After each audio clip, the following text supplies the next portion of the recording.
Hello good morning बच्चों। आज हम एक्सरसाइज 5A शुरू कर रहे हैं। इसके पहले 2 लेक्चर्स हमने इंट्रोडक्शन और एग्जाम्पल सम्स देखे थे। ये लेक्चर नंबर 3 है। पहले के 2 वीडियो जरूर देखिए, तभी आपको ये आसानी से समझ में आएगा। फर्स्ट क्वेश्चन है right the following in exponential form. यहाँ मैंने पहले से क्वेश्चंस लिख के रखे हैं। शुरू करते हैं बच्चों। अब यहाँ क्वेश्चन में सिर्फ कहा गया है right the following in exponential form. यहाँ वैल्यू नहीं पूछा है, मतलब जो सेंटेंस है उसे आप लिख के दिखाइए। आप एक्सपोनेंट्स में कैसे लिखेंगे? स्क्वायर ऑफ 3, मतलब ये है बेस। स्क्वायर ऑफ 3 मतलब 3 स्क्वायर, मतलब ये स्पेशल नेम है। स्क्वायर को हम 2 से रिप्रेजेंट करते हैं। क्यूब ऑफ 51, मतलब 51 बेस है और क्यूब मतलब 3 पावर। ठीक है, ये स्पेशल पावर्स, स्पेशल नेम्स है। स्क्वायर ऑफ 3 मतलब 3 स्क्वायर और क्यूब ऑफ 51 मतलब 51 टू द पावर 3। सो इसे हम कहते हैं स्क्वायर और इसे हम कहते हैं cube. 5 raised to the power 8, 5 raised मतलब ऊपर की तरफ जाइए, to the power of 8। Product of 2 cube and 3 square. Product मतलब क्या बच्चों? मल्टीप्लीकेशन। और किस किस का प्रोडक्ट है? 2 क्यूब। 2 क्यूब मतलब क्या? 3, राइट? तो 2 क्यूब एंड 3 स्क्वायर। 3 स्क्वायर मतलब क्या? पावर 2। ठीक है, सो प्रोडक्ट मतलब multiplication. Product of 2 cube and 3 square. 13 to the power of 9, 13 to the power ऊपर लिखते हैं, power of 9। 4 raised to 45, 4 raised to 45। ऐसे नहीं लिखना बच्चों, ऊपर की तरफ नहीं, थोड़ा स्लैंटिंग। 45 ऐसे थोड़ा स्लैंट होना चाहिए, दोनों के बीच में थोड़ा क्रॉस होना चाहिए। अब ये सम्स में पूछा है find value of the following, मतलब आपको पहले इस तरह लिखना भी है, फिर उसे सॉल्व भी करना है। 3 टू द पावर 4 का मतलब है जो बेस है 3 उसे 4 बार मल्टीप्लाई करना है। इस 4 का मतलब how many times? So 3 3 9, 9 3 27, 27 3 81। 11 square, 11 into 11 square मतलब 2 बार, 121। -3 टू द पावर 3। अब -3 टू द पावर 3 का मतलब है जो बेस है -3 उसे 3 बार मल्टीप्लाई करना है। अब हमें पता है, प्रीवियस लेक्चर्स में हमने जाना है कि अगर पावर जो है वो ऑड होगी तो माइनस साइन माइनस में ही आंसर आएगा। 3 3 9, 9 3 27। -7 क्यूब, अब ये भी पावर जो है 3 है, जो ऑड नंबर है, तो -7 इंटू -7 इंटू -7, तो आंसर आपका माइनस में ही आएगा। 7 7 49, 49 7 343। 7 स्क्वायर, 7 स्क्वायर मतलब 7 जो बेस है उसे 2 बार मल्टीप्लाई करना है। देखिए बच्चों मैं कैसे बोल रही हूँ, 7 स्क्वायर ऐसे बोल रही हूँ। सो ये जो 2 है ना, उसे हम स्क्वायर बोलते हैं। 7 स्क्वायर इज इक्वल टू 49।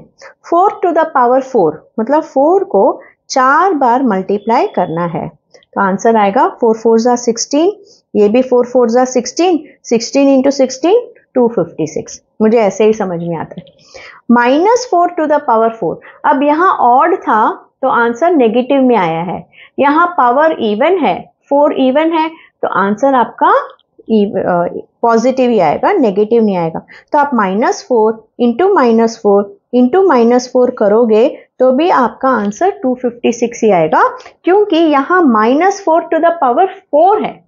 ठीक है बच्चों, सो 4 मतलब even number, so positive answer. So इसका और इसका आंसर सेम आ रहा है। देखिए 6 टू द पावर 3 मतलब 6 को 3 बार मल्टीप्लाई करने से हमें आंसर मिलेगा 216। ये तो इजी है, 6 3 18। 2 to the power 4, 2 into 2 into 2 into 2, 2 2 4, 4 2 8, 8 2 16। 9 cube मतलब जो 9 बेस है उसे 3 बार मल्टीप्लाई करना है। 9 9 81, 81 9 729। 8 टू द पावर 4 मतलब 8 जो है वो बेस, उसे 4 बार मल्टीप्लाई करना है। 8 8 64, ये भी 8 8s are 64 और 64 into 64 is 4096। नेक्स्ट सम की तरफ चलते हैं। अब देखिए बच्चों, ये हमें इसलिए दिया गया है ताकि हमें एकदम क्लैरिटी मिल सके, बेस क्या है, पावर क्या है। ठीक है, अब क्वेश्चन है 3 to the power 4, मतलब बेस क्या है, ये 3, एक्सपोनेंट मतलब पावर, एक्सपोनेंट मतलब क्या बच्चों, पावर, पावर क्या है 4। अभी इसे हम एक्सपेंडेड फॉर्म में कैसे लिखेंगे, 3 to the power 4 मतलब जो बेस है 3 उसे कितनी बार मल्टीप्लाई करना है, 4 टाइम्स। अब समझ गए बच्चों, देखो 3 बेस है, उसे कितनी बार मल्टीप्लाई करना है, 4 टाइम्स। सो आपका वैल्यू क्या आ जाएगा, 81। अब यहाँ बेस है 5 और एक्सपोनेंट मतलब पावर, पावर है 3। सो एक्सपेंडेड फॉर्म कैसे लिखेंगे, जो हमारा बेस है उसे कितनी बार मल्टीप्लाई करना है, 3 बार। तो आपका आंसर आएगा 125। बेस है 2 और पावर या एक्सपोनेंट इसे कहते हैं पावर या एक्सपोनेंट। सो पावर है 6 मतलब जो बेस है 2 उसे कितनी बार मल्टीप्लाई करना है, 6 बार। तो आंसर आएगा 2 to the 4 64। अब बेस है 4 और पावर की जगह है 2 मतलब जो बेस है उसे कितनी बार मल्टीप्लाई करना है, 2 बार। ठीक है बच्चों, इससे आपको क्लैरिटी आ गई होगी। नेक्स्ट क्वेश्चन की तरफ चलते हैं। हाँ, अब तक हमने जो भी किया था वो सिर्फ न्यूमरेटर टू द पावर था बच्चों। अब rational number two the power है, मतलब जो बेस है वो 3/4 है और जो एक्सपोनेंट है वो 3, मतलब जो बेस 3/4 है उसे कितनी बार मल्टीप्लाई करना है, 3 बार। करेक्ट, यही तो हमने अभी क्वेश्चन नंबर 3 में किया था।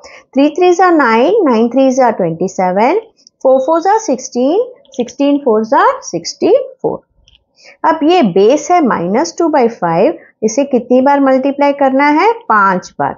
सो हम इसे 5 बार लिखेंगे। अब पावर है ऑड और नेगेटिव साइन है, तो आप बताइए बच्चों आंसर नेगेटिव में आएगा कि पॉजिटिव में। वेरी गुड, ऑड मतलब नेगेटिव।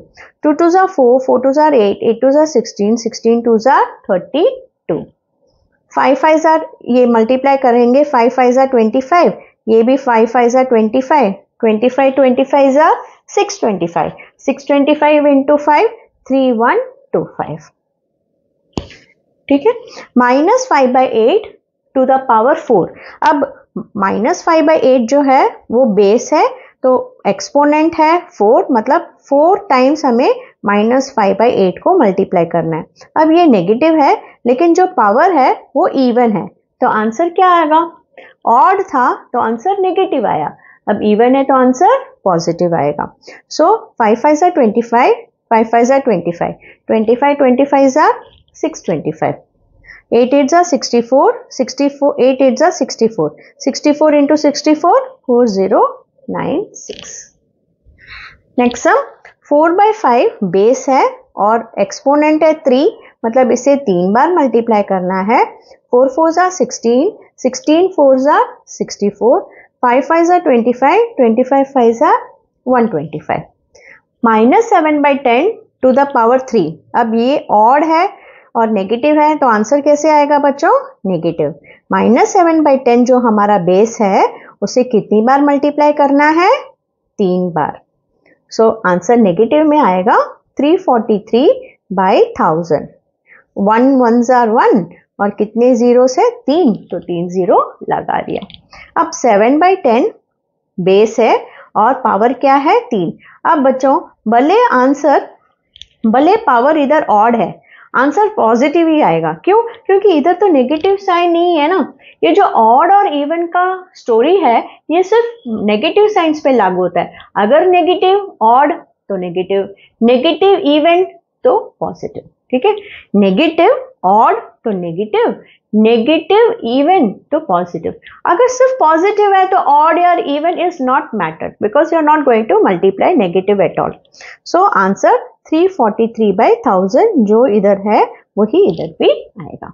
ठीक है बच्चों, नेक्स्ट क्वेश्चन नेक्स्ट क्लास में हम एग्जाम्पल 5 करेंगे क्योंकि वो पावर नोटेशन है, तो हम उसे डिटेल में जानेंगे। तब तक के लिए बाय।